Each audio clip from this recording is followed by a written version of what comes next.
the challenge of a very limited funding for branding and promotions is the difficulty of making sure na yung presensya ng Pilipinas sa consciousness ng mga potential travelers in markets around the world is always there. Mula sa nasa 500 million pesos na orihinal na panukalang budget ng Department of Tourism para sa kanilang branding and promotions, bumaba ito sa 100 million pesos sa naaprobahang General Appropriations Act o GAA ng 2025.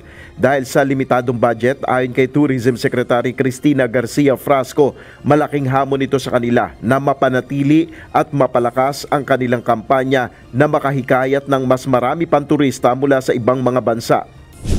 Inaasahan ng Tourism Department na dahil sa maliit na budget, maapektuhan ng bilang ng mga turistang dumarating sa Pilipinas. We anticipate that it will affect tourism arrivals, considering that the lesser opportunity that we have to market the Philippines, the lesser chances that there are to reach as many markets or as many people as we wish. Noong 2024, bigo ang DOT na maabot ang tinatarget na tourist arrivals. Ang naitala lamang noong nakaraang taon ay nasa 5.9 million arrivals mula sa target na 7.7 million. Isa sa nakitang dahilan ay ang pagbaba ng bilang ng mga turista mula sa China.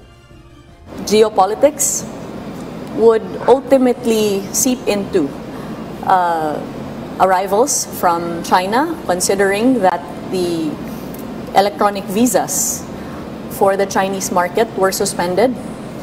And this is in stark contrast to the policies of our ASEAN neighbors, kung saan either hindi na kailangan ng visa from China, Chinese visitors, or pwede yung visas on arrival.